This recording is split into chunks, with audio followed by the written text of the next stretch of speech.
Welcome to the July 6th, 2017 episode of Reactive Consciousness, our in-depth podcast about what happened this week in pop culture. I am your host, VyseTheBold, and this is... Lotus Prince. And Dracologist. Whoa. And another episode again without that dirty, backstabbing bastard, old man Stompy. Jesus. Yeah, I thought he went too far, but man, you're overcompensating here. No, he told me to go fuck myself, basically, at the end. No, he just said fuck that guy. Yeah, It exactly. was much better. Why? He's This putting is words how in you my treat stomach. your elders. Shame on you. The thing is, he will always be older than me. And he'll be older than everybody. Which is why you should pay fealty to him at all times. Fealty. Who's fealty? I have my money right here. But anyway, Yeah. We have a great show here. Dracologist, I think you were the one that came up with our first topic, correct? Yes, I wanted to talk about just a little bit about something I found while browsing through various animated shows. Something the name called Thunderbolt Fantasy, which I quite came attached to because it was something very, very different. Now, imagine sometimes a series of fantasy sort of animated something or other, like a fantasy setting, a little bit of Final Fantasy, a little bit of Dynasty Warriors. Fantasy Star? No, a little bit of Dynasty Warriors, so sort of this Edo era, or maybe something is, I don't know the Japanese eras, but it's a very much based on this Japanese mythologic sort of. Oh, okay, yeah. Are we talking like just general feudal era kind of thing? I do not know because the setting is a little bit too fantasy. Like it's not set in a direct area, like a existing area. Now I was watching, and while I was watching, I realized something which I want to relate. That the whole everything is made with hand puppets. Oh. And not like... Oh, I heard about this. Yeah, it's on Crunchyroll, I think. It's not something like you use with something you plug in the head, but the like full-sized... Yeah, they're like gorgeous, really intricate. Like a blinking mouth movement, and the whole thing is that imagine these gorgeously made puppets doing like absolute flip-out combat moves. Yeah, Nice. yeah, like they have like these really intricate like scenes with them like shooting bows and arrows. And, Yes, absolutely. And it's yeah, not it's really not a crazy. pleasant. It's not something like it's not a nice thing. Like there are people getting blown into pieces. Like right at the start, someone gets grabbed by the face and the spell cast on him, like causing entire body to violently explode into his like bits. Then Damn. one of my favorite parts was when someone like a bad guy gets his entire ribcage pushed out through his back. That is amazing. It's like amazing. Mortal Kombat.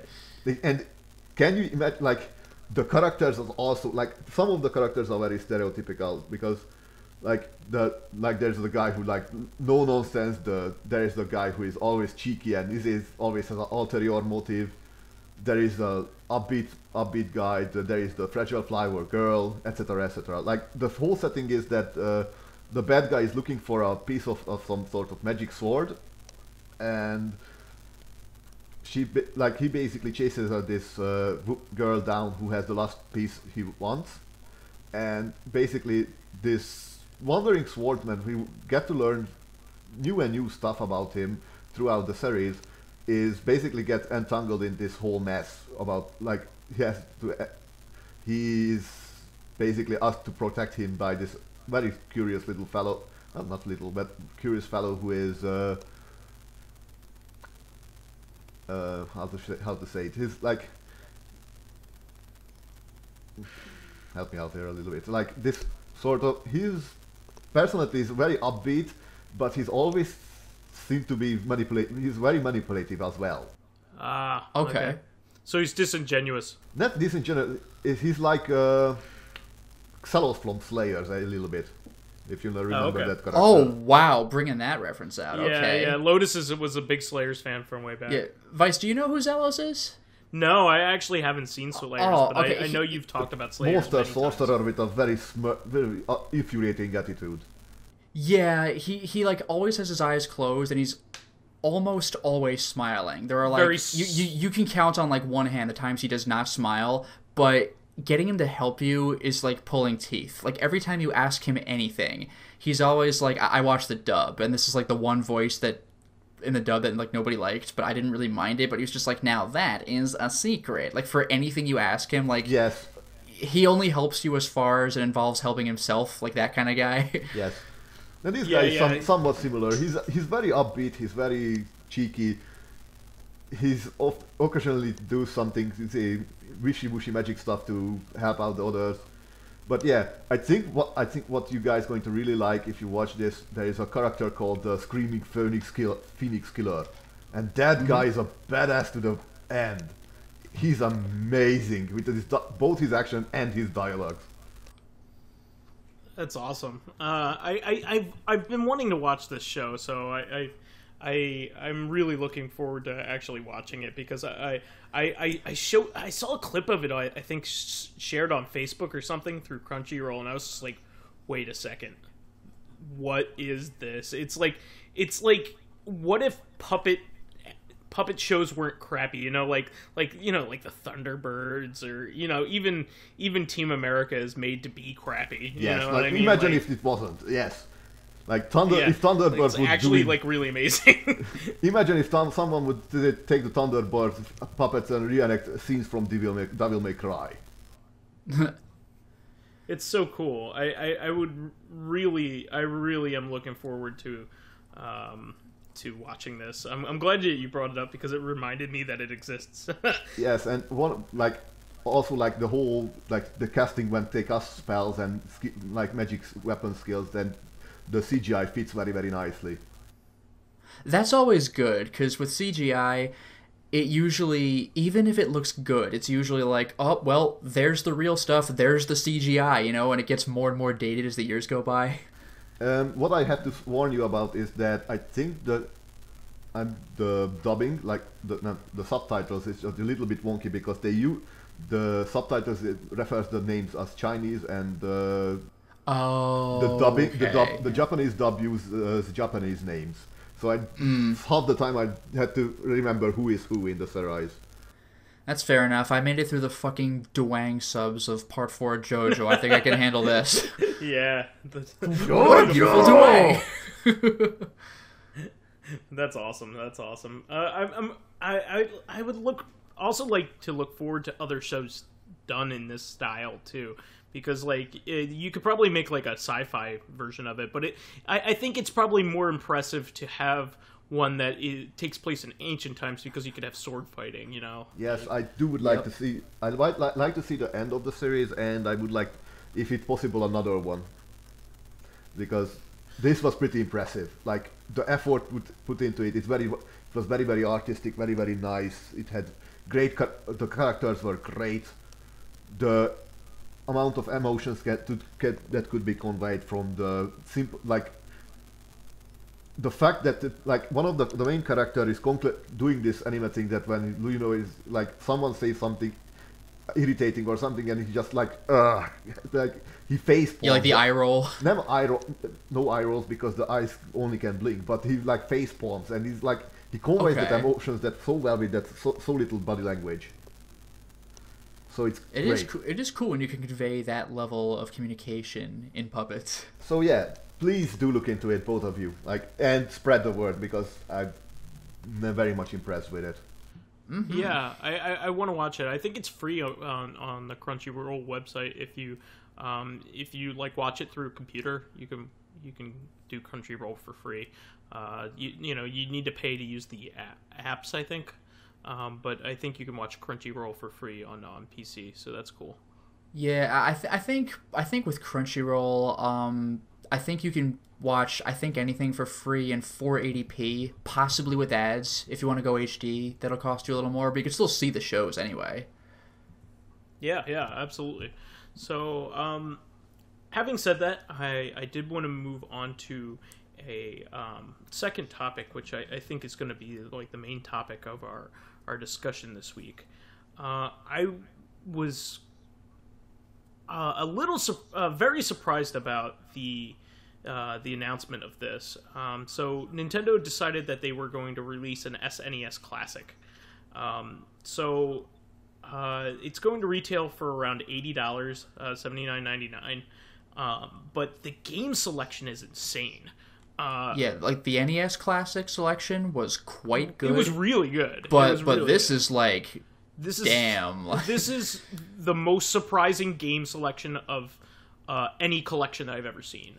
First of all, given Nintendo's history with re-releasing certain titles in that on the SNES Classic, it's very surprising. So I'm just going to read off the titles that are going to be in this. So already, I could tell you that the most popular games, literally the most popular games for this system, and the most revered games for this system, probably outside of licensed games like Turtles in Time, are all on here. Like I can't think of anything. I can think of one game that it should have that it doesn't.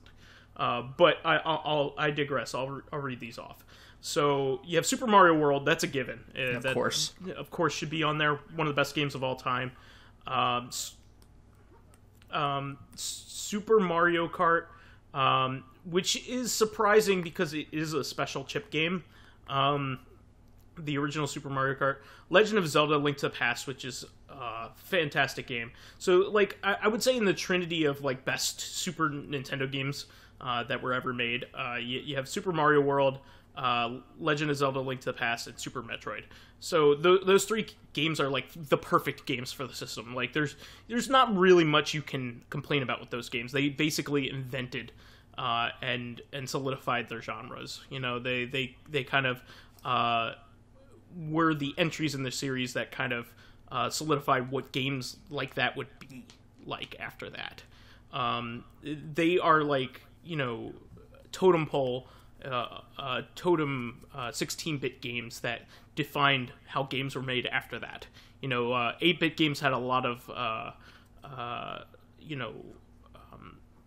restrictions as to what could be done in those, but these were like full 16-bit games where they could finally do what they wanted in these games, and it's just, they're phenomenal.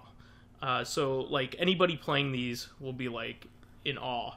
But to this day, Link to the Past, I haven't played Breath of the Wild, but to this day, Link to the Past is still my favorite Zelda game. It is one of mine, but I've played it too much, so I don't like it going back to it nearly as much. Yeah, but wanted to say that in fact it was so totemic like that those games that they stick to it so hard that they're remaking it every year. Yep. I don't mind that so much because I like the format of it. So I mean, like every Metroidvania is very similar too, but Metroidvanias are like my favorite type of game. So it's good. I'm okay with that. Yeah. Also included is the original F-Zero, which is kind of like a prototype for Mario Kart, if you ask me. More like the prototype for Wipeout, no? Wouldn't you say? No. The original F-Zero is pretty much the it shows off all the technology that they would eventually make for the Super Mario Kart engine. So like you can see how iterative it is. So F-Zero is quicker, but Super Mario Kart has 2 players. Split screen, and that was like the major innovation on top of F-Zero, and it uses like the same scaling effects. So if you ask me in terms of design, that's really it. Then there's Street Fighter 2 Turbo. I'm a little surprised they didn't put Super, but that is better than the original Street Fighter 2. So that's really good that they put that version on there. Super Punch-Out, great game. Well, actually, real quick regarding Street Fighter 2 Turbo, This is something, I might be wrong, I might just be off base on this, but on the NES Classic, weren't all of those games like straight up Nintendo games, whereas Street Fighter, they weren't? No, so the NES Classic has a number of games from other companies, including Capcom, Konami. They do have those? Okay, so never mind. So never mind then. so yeah, Capcom, Konami, and Taito games are all on there. Like Castlevania 1 and 2 are on that. Mega Man 1, I think, is on there. And a couple other Capcom games. And there's Bubble Bobble is on there as well.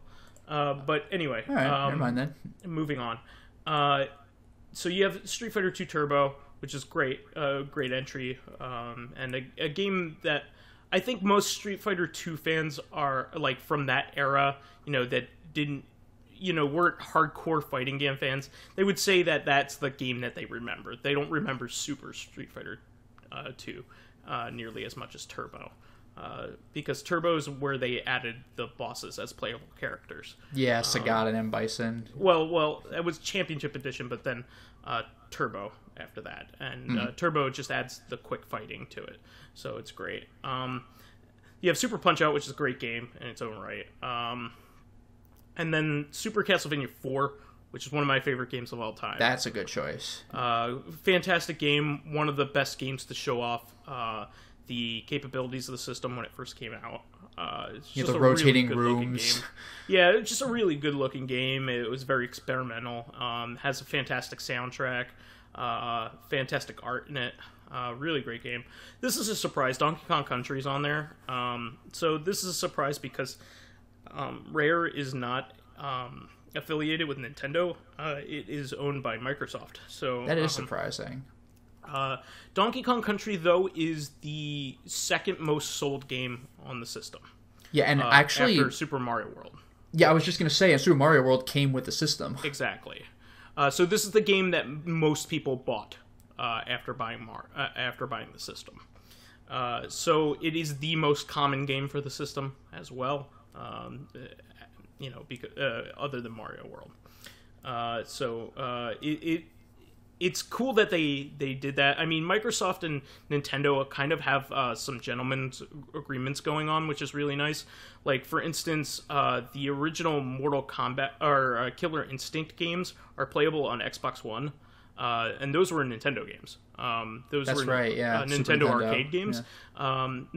Super Nintendo and N64 had ports of those, but they have the original arcade versions. What I know about Killer Instinct that it had sampled guitar music in it, so that's the only thing that I know about it. Yeah. The music is pretty great. The music is a lot of fun. I even had that on CD when I was a kid. Holy crap. There is a remake of the song Trailblazer called Inferno, did by the legend Mick Gordon. Blimey, that song. And moving on, I like that though because like it seems like all of the Rare games that the only big Rare game that hasn't been released on anything, and understandably so, is GoldenEye. Like all the other games that Rare worked on with Nintendo have been re-released either on a Nintendo system or a Microsoft system. So that includes like the Banjo-Kazooie games, like and any of their popular games, the Conker game, pretty much anything that they worked on. Donkey Kong 64 and all three Donkey Kong Country games are Virtual Console games. So it's pretty cool that they were able to work out those issues. And it seems like they have a really nice deal going. I might add that Microsoft has a very unusual relationship with Nintendo in that one of their biggest selling games for the Wii U and probably for the Switch later on is Minecraft, and Minecraft is owned by them.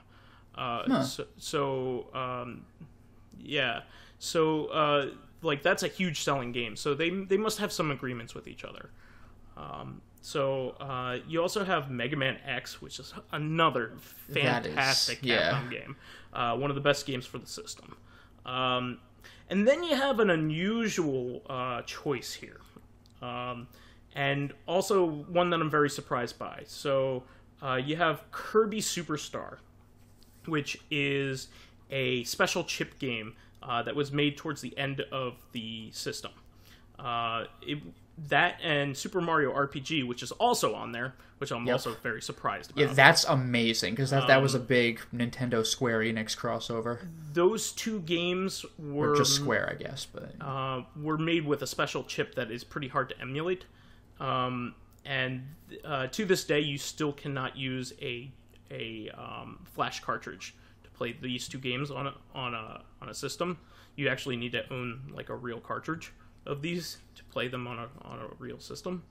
So it's really cool. I mean, these have been emulated on Virtual Console, both of these, but it's still really cool that those are on there, and they're both fantastic games, really great games. Then you have Final Fantasy III, which is arguably the best RPG for the system, unless you count Chrono Trigger, which is the big game that I think is missing on here. Yeah. I think Chrono Trigger should be on here. I don't know why it isn't, but there are... that's the only game that I can honestly think that, like, criminally should be on here.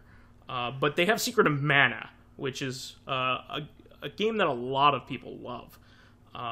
And I'm not a big fan of it. Maybe I'm just missing something, but every time I try to play it, I don't like it. But it's just one of those things. It's a bit janky. Yeah, I think that's my problem with it. I think it's too janky. What I watched about it was that it had the save room music was very nice, and it had a pretty fluffy little dragon, which is always a plus to me. Yeah.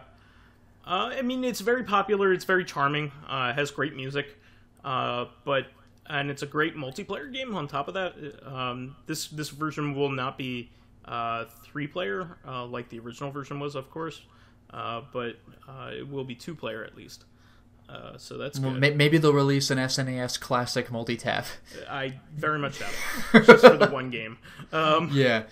No, actually, I will say this, because you said the only game that you were like really surprised was missing. I will admit, this is not a surprise. You know, each franchise has one game representing it. So, like, you only get Mario World. You know, you don't get other Mario... Like, I understand that. But for me, it would be Donkey Kong Country 2. I know that, like, you gotta have the first Donkey Kong Country. You have to. It's the most iconic one. But... And it would feel weird if it were missing. So I get why DKC2 did not replace it. It makes perfect sense. But I much prefer DKC2. Yeah, actually, most people's favorite Donkey Kong Country game is DKC2. So I can understand you feeling that way. So you could chalk that up to another game that's sorely missed on this one, but I can understand why that one's not there. Yeah, I 100% not that different get it. From the original game. Exactly. Like, I mean, Chrono Trigger is like one of the best like video game stories of all time. You know what I mean? That's one of the best RPGs ever. I don't like. I played it too long ago, so I couldn't tell you if it's one of my favorites. But I do know that it's like absolute top quality. Mario RPG is generally an easy RPG, but it's not my favorite RPG of all time. But it is like top 5, no doubt. Like, it is just way up there. Oh sure. It's a lot of fun. You don't like it? You don't like it, Dracologist? No. I said what I heard about Chrono Trigger is that it's all around good reviews about it. Like even people who are more narky about the Nintendo stuff are saying that is actually a good game. Yeah, a lot of people point towards the DS version as definitive. At this point, yeah, because it has the extra, I think, dungeon and boss fight and everything. So it's basically everything you love, but a little more. They also solidified the connection between Magus and his incarnation in Chrono Cross. Oh, okay, I didn't know that. They added a line of dialogue that solidifies his relationship. And Chrono Cross, man, you got that awesome Yasunori Mitsuda Keltotropic music. Oh, God. That game really is, like, again, I've said this before, I think even on this podcast, but just look up the Chrono Cross soundtrack. It's amazing. It really is really fantastic. It's one of the most beautiful games made during that generation. It's a really beautiful game and beautiful sounding. Is that Chrono Cross is the game where you're fighting cat people? Like Lynx, yeah. Yeah. All right. Now moving on, one of my favorite games of all time, Contra 3, is Awesome. on there. One of the best games in the run and gun genre. Not my favorite, but really, it's the game that I would pick to show people the example of what a run and gun game is.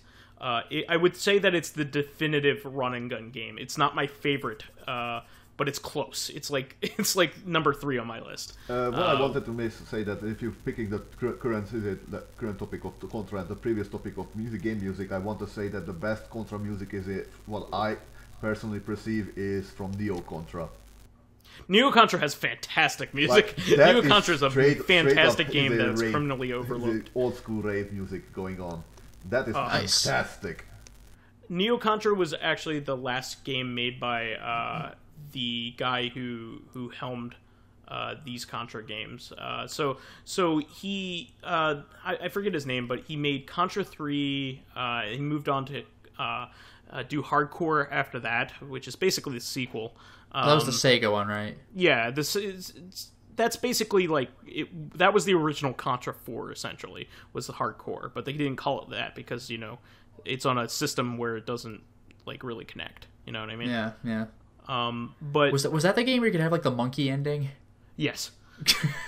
He's referring to a joke ending. You can go to a secret area up on top of a junkyard, and you get sucked into basically like a Running Man competition where you fight 3 really goofy bosses that include like a robot or alien baby in like a stroller.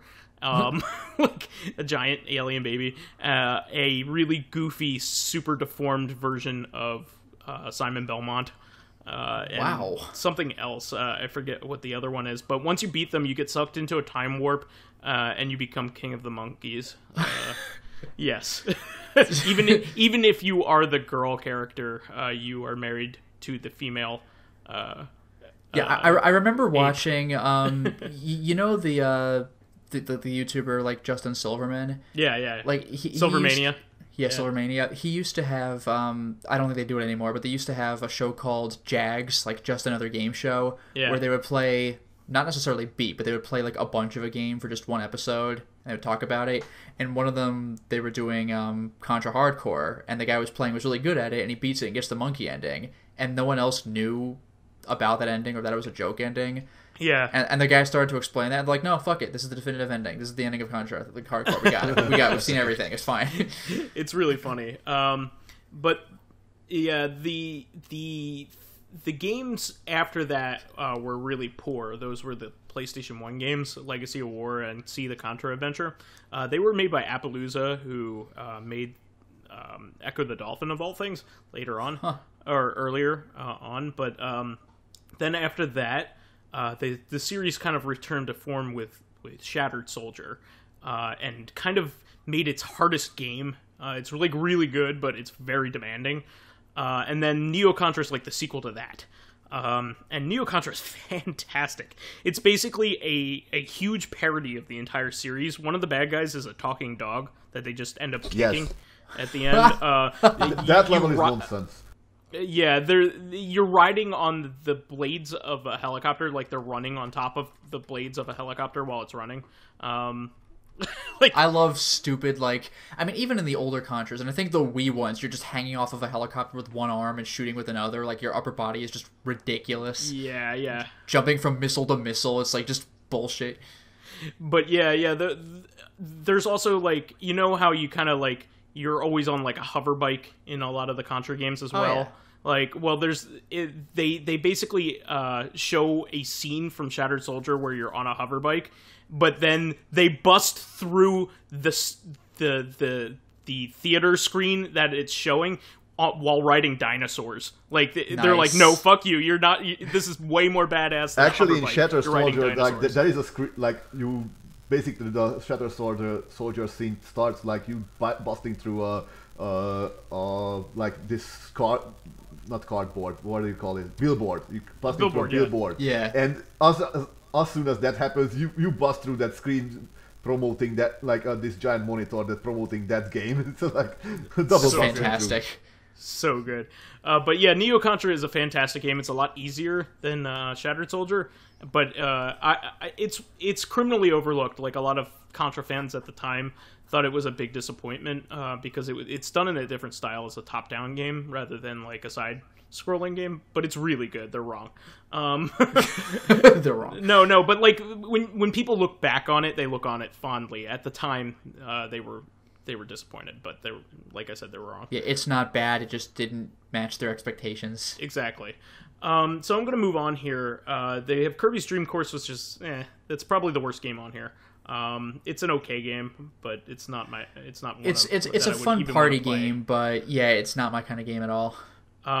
It's basically a golf game that isn't that great. But then you have Super Ghouls and Ghosts, which is fantastic. That's Capcom a good game. one. Yeah. One of the best games on the system. Then Earthbound. That's insane. Yeah, not only do you have Final Fantasy 3, which is one of the best games of all time, Final Fantasy 6, if you want to be technical, but Earthbound, which is great and Secret of Mana. So you have like 3 of the best RPGs on the system. I'm still waiting for this is Wise play Undertale. Or 4, Super Mario RPG. Yeah, I still do need to play Undertale. I know I would love it. Please. Can confirm. I've played with Old Man Stompy and Minty Mitz, and it's amazing. Yeah, I know. I need to play it. Basically, the torch given from Earthbound to basically. Pretty much.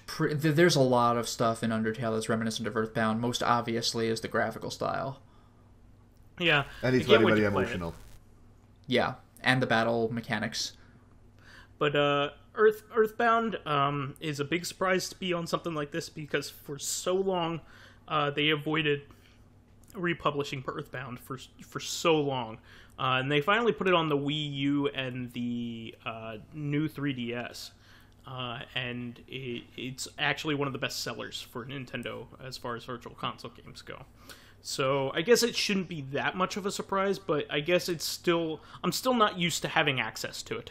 Yeah, it's just one of those things. Like they really learned their lesson, is what I'm saying here. And then the biggest surprise is the last 3 games. So the first one being, I'm going to say, is Super Mario World 2 Yoshi's Island. Now, this is a huge surprise because none of the Super FX games have ever been republished. So this Nintendo has never released any of the Super FX games on Virtual Console. They've avoided it. They've kind of skirted around it. And Yoshi's Island is by far the best one. And Yoshi's Island is some people's favorite game of all time. And you know, the funny thing is, I'm not even a fan of it gameplay wise, but the music is just next level. It is incredibly attractive in every single way. Gorgeous. Incredibly charming. It is a beautiful, beautiful sounding, looking game, except for Mario crying. Yeah. But it is a fantastic game that was made with an extra chip that is very hard to program for.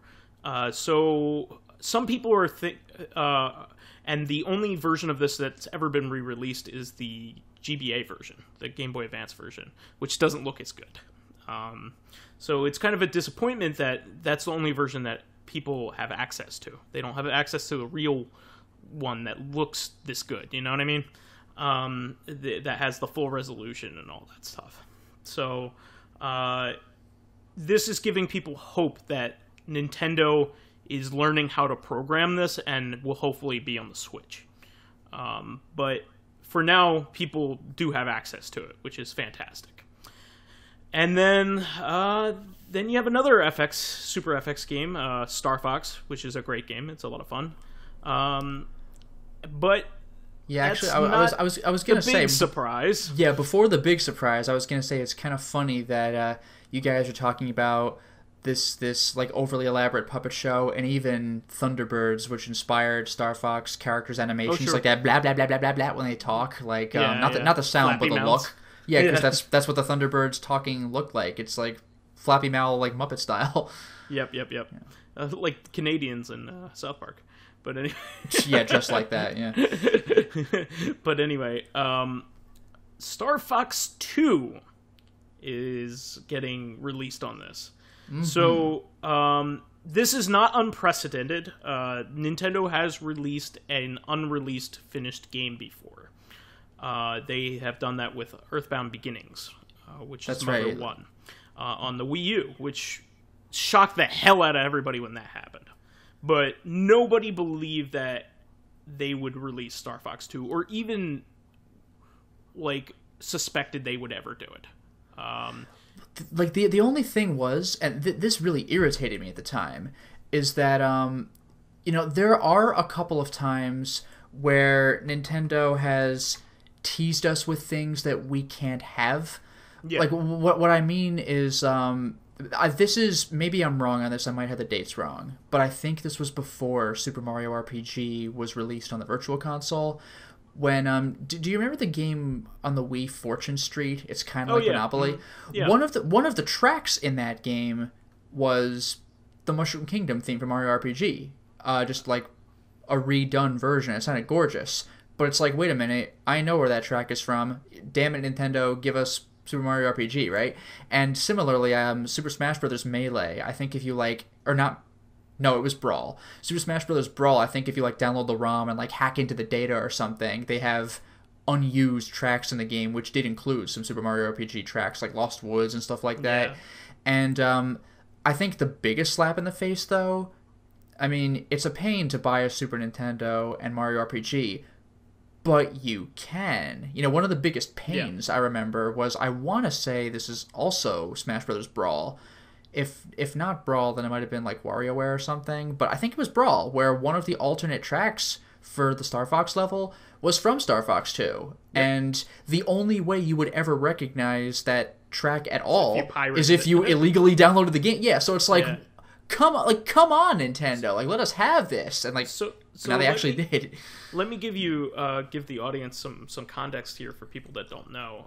Star Fox 2 was a game that was completed near the end of the Super Nintendo's life. It was a complete game. It was done. And Nintendo decided not to sell it. So it has How very un-Nintendo a lot of... What was that? How very un-Nintendo-like. No, they do it a lot. But they...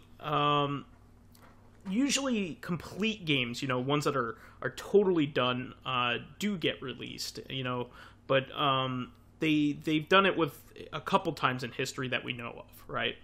Earthbound Beginnings and Star Fox 2 being the major ones. So and then you have a couple other games that are off towards the side that probably were complete in English at some point, and they just never released them. Those being Mother 3 and Magical Vacation is probably another one. But Star Fox 2 was a complete game, and then they scrapped it. Probably because they knew that the Super Nintendo was coming out, and they reused a lot of those ideas that were made in Star Fox 2 in Star Fox 64. Which a lot of people consider to be the best game in the series. And doesn't even the Wii U version of Star Fox allow you to turn into that walker? Yes, so which was the first time it was officially released, but it was in Star Fox 2 the whole time. Yeah, and Star Fox Command has a lot of the ideas as well, the kind of strategy element that was in Star Fox 2. But the only reason why people know about these things is because a leaked version got on the internet. And people have been playing them on emulators for a long time. You still can't play this on a real system unless you have none of the ROM cards can do it. You need to basically have a specially made cartridge that can play a Super FX game. And those are expensive. Yeah, they're expensive. It costs you $200 to get to play the one game. Well, also, so people have been have hacked together an unfinished version of this game. So they thought that this game was unfinished, right?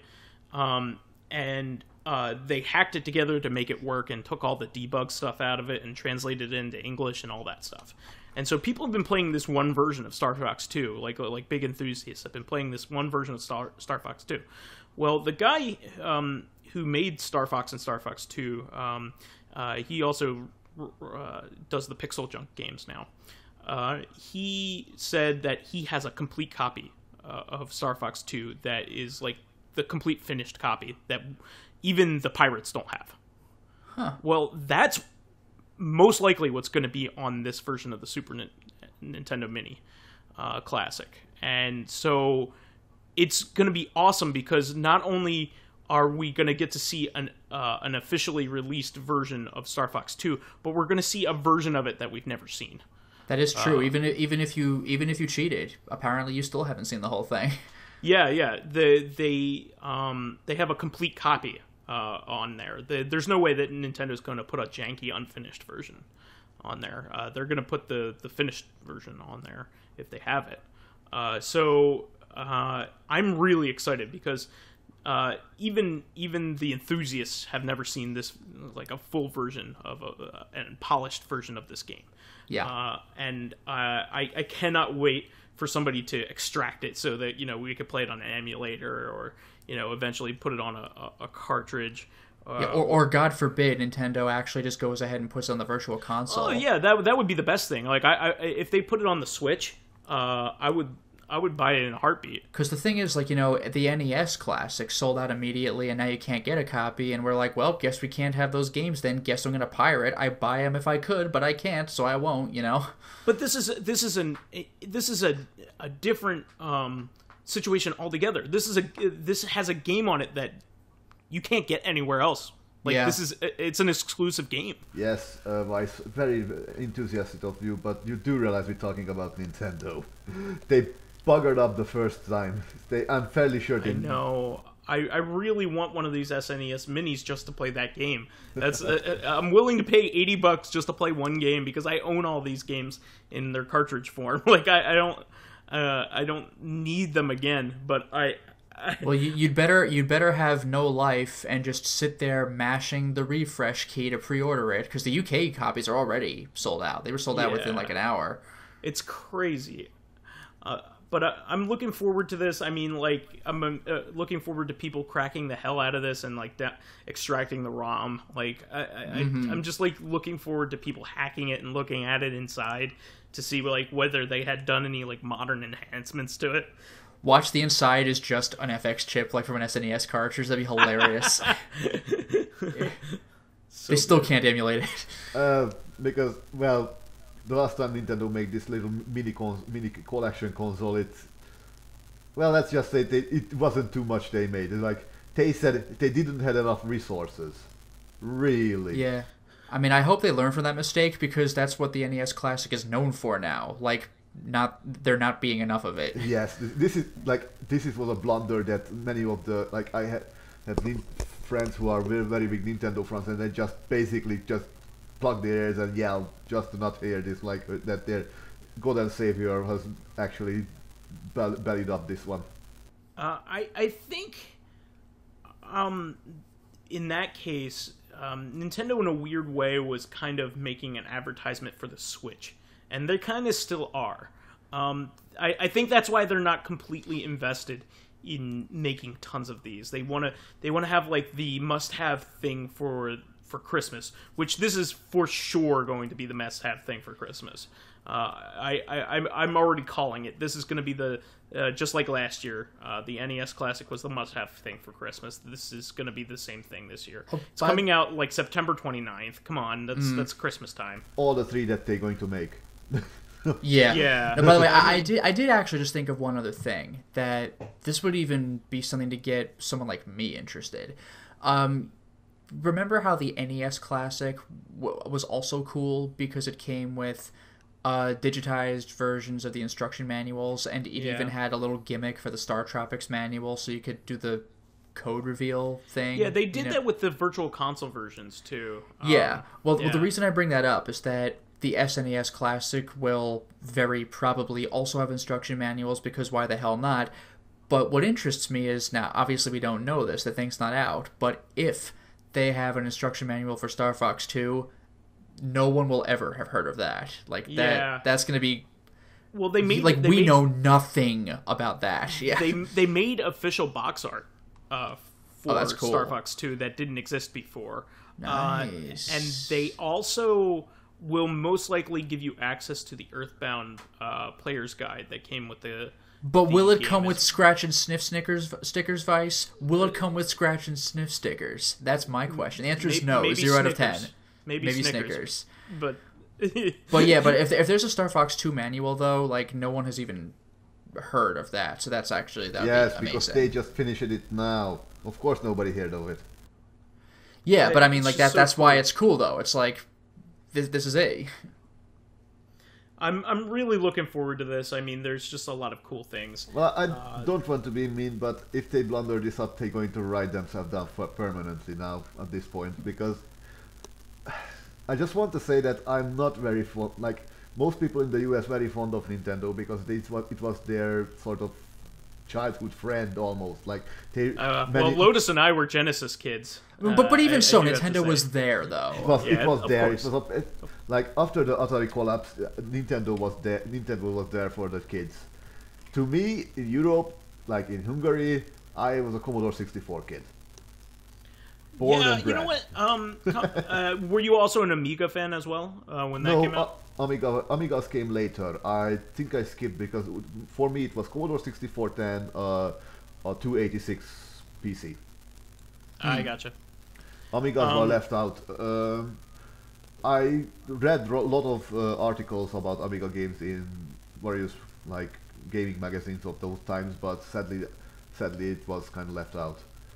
I do have an Amiga and a Commodore 64. I've never really cracked them open, but I love the sound of the Commodore 64. It's got a beautiful unique sound. just listening to that sound chip go. It's just so good. The SID, yeah, that's that the things that you can do with that chip, like people still like buy Commodore 64s in order to program music on them, because it's just such a neat sounding chip. Like, I remember, I mean, my go-to when I mention games of this era is always Weird Dreams, because that's one of the only ones I know, but also it's cool, if unplayable. But I remember, like, I listened to the Amiga theme of that game, it sounded freaking gorgeous. I listened to the DOS version, it sounded serviceable. The sound effects were garbage, but the theme was okay, but clearly inferior. The Commodore 64's was just different. Like, it had the same theme, but there was way more of like a drum thing going on in the background. It sounded pretty badass. What I know about the SID is that it's a free channel chip, so it can only handle 3 channels. But it's what I mean, like you have people like Chris Hulsbeck, I've heard that name. What is Chris Hulsbeck? Chris Hulsbeck. He made some NES soundtracks as well, I think. Didn't he do some shooters? Yes, Katakis, for example, and no, did he do the R-Type? I think he was the R-Type guy, yeah, because I remember it was some shooter that I don't think of immediately, like Darius or Gradius. Like, it might have been R-Type. Let's see. I think he did Parallax's soundtrack. Danger Freak, Dulcedo Cogignatis, Gamex, Grand Monster Slam, Great Gianna Sisters, Hard and Heavy, Holiday Night. The Great Gianna Sisters, wow. Yes, that was a PC game. That was basically Yeah, well, Mario. it was R-Type. He did the intro music for C64 and Amiga. R-Type. There we go. And Turrican for the Amiga. Turrican for the Amiga. Turrican So yeah, that's the soundtrack soundtrack that people remember. R-Type. When they remember. It's interesting. Oh, and Rogue Squadron out of nowhere. Realm of Thrones, Quadropharia. I know him from the soundtrack of Katakis, or Katakis, I don't know how do you spell that game. It was basically a knockoff of R-Type, but it was pretty good looking game. Wait, so he did the soundtrack for the R-Type and the R-Type knockoff? Yes.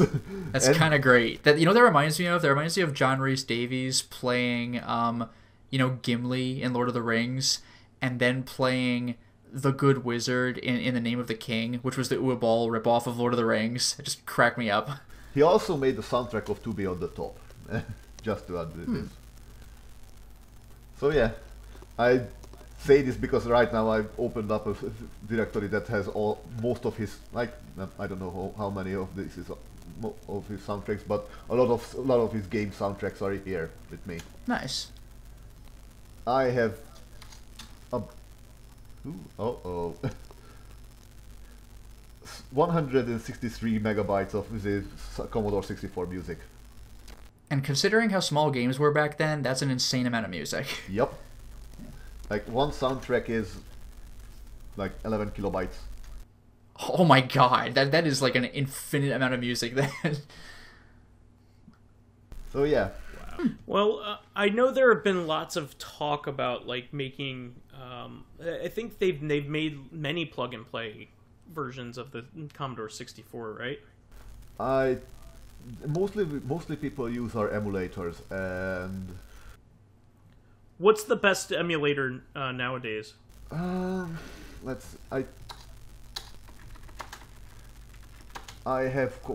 think it's Vyse. I think it's called not Wise. It's Vyse, like this. Like WEISS.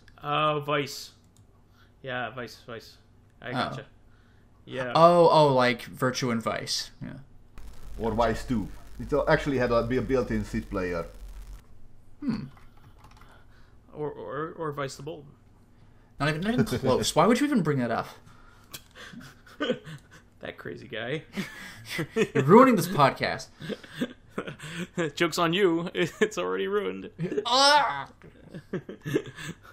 But yeah, I just think that it's really cool that Nintendo put this out. I think. Well, I already don't like them too much because they generally just blunder around and cause more damage than good, and generally their fan base is a little bit protective about the grand god, and it's kind of pissing me off sometimes. I mean, like they do. It's make easy to great... get mad at them for Yes. mishandling situations, but you have to admit that this is cool at least. Yeah, Yes, and when yes, they make I good games, they understand make it, really but good games. Come on, please, more of those units, please. Like, people Yeah. wanted that, but wanted that. Yeah, no, I completely agree, but I see this is what I'm thinking. I won't even care about that thing if they put all those games on the Switch.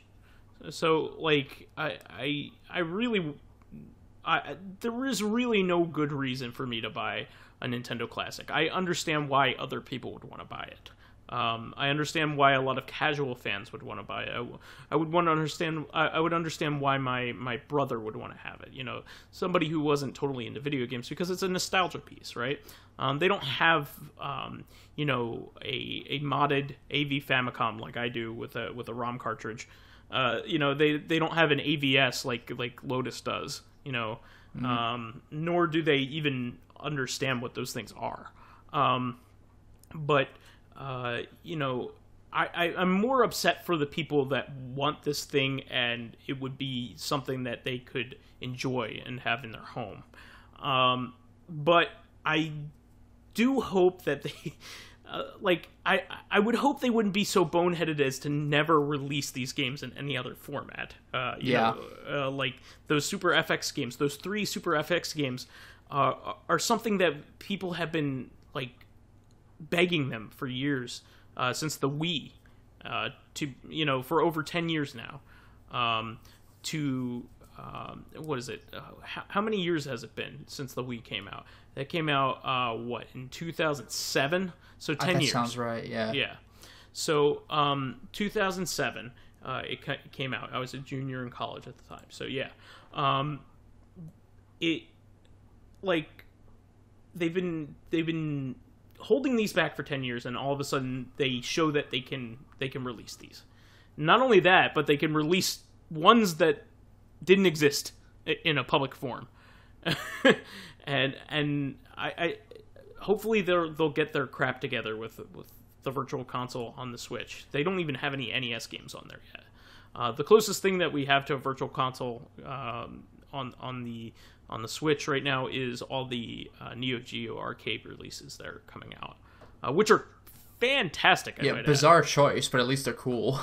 Yeah, and like actually, they're releasing almost every game you could ever want. Like all the best Neo Geo games are already on there. Like, Like they're really good, and it's great that they're portable too because of the nature of the Switch. But they have like Shock Troopers 1. They have Crossset Swords. What's that? Crossset Swords. I played that actually. Oh yeah, Cross Swords is not on there yet. Oh yeah, but probably will be if you ask me. They do have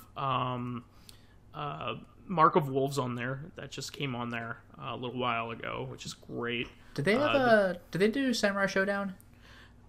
I think Samurai Showdown 1 and 4 are on there. I think that's what they have on there. Okay. They have some of the King of Fighters games, not all of them. And they have some of the early Metal Slug games. I think they have 1 and 2, maybe X on there, something like that. Yeah, I mean they even released Mark of Wolves on there, which you wouldn't expect. Generally when they re-release these titles for the old systems, they kind of try to go with some sort of progression because they want you to continue to buy them, right? So like they come out with all of the original versions of these games. They'll come out with Fatal Fury, and then they'll come out with Fatal Fury 2 and Fatal Fury Special, and then they'll keep going all the way up. Well, they skipped like a bunch of Fatal Fury games and went straight to Mark of Wolves. They skipped all the Fatal Fury Real Bout games, which are all really great, but they're iterative. They just get better, basically. And I mean, some people may like one of the old ones better than the other old ones, but by and large they just get better. You know what I mean?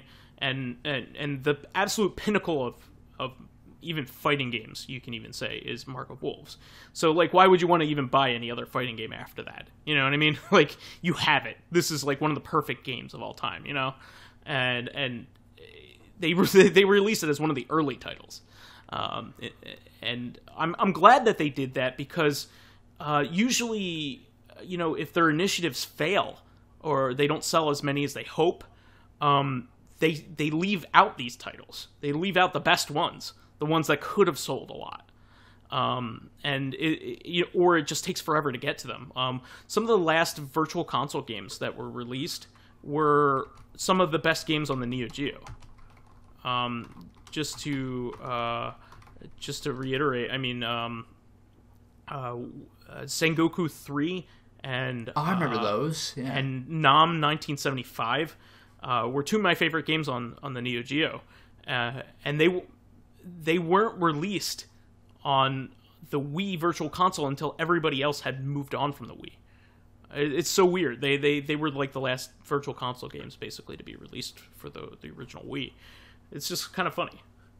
So, I'm looking forward to it. I also just hope that it's a sign of good things to come on the Switch. Well, let's hope. Yeah. So, being optimist is a little bit downside in nowadays gaming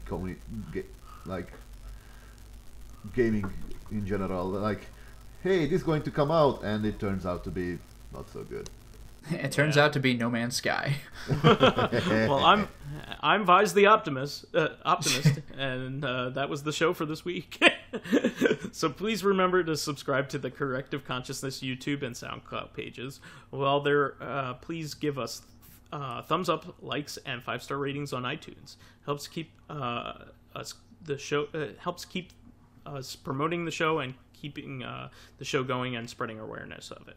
And you can also catch us on Tuesday on our sister podcast, Corrective Consciousness, our podcast about our lives and love of pop culture. Finally, you can friend me as VyseTheBold, VyseTheBold, on Steam, PSN, Xbox Live, and Twitter.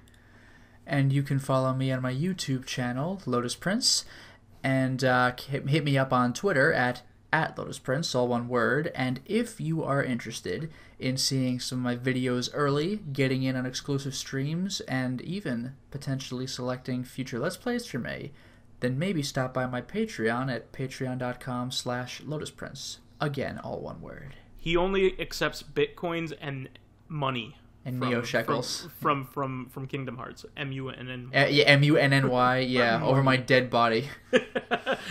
Bury me with my dear. money. Hey guys, what if we came up with the single stupidest name for a currency? It's not better than Zenny. No, it's not. And Dracologist, what would you like to say here? Nothing much. Again, you don't really find me. You can find me on Skype and Steam mostly, but nothing elsewhere really. You don't find Dracologist. Dracologist finds you. And by the time you find out, it's too late. Yes. Generally, they don't know what happened to the bodies. Yeah. Well, you're taking care of that in that Viscera cleanup game, aren't you? Yes, I'm really good at that. I am thorough. I don't clean up blood. Yes, he does. I do not drink wine. I don't clean up wine. No, I generally clean up bits of bodies and aliens. Rocket launcher, all right, happy guys. bastard. We'll catch up with you on Tuesday, guys. Have Until a great next time, everyone. Doodly doo. Bye.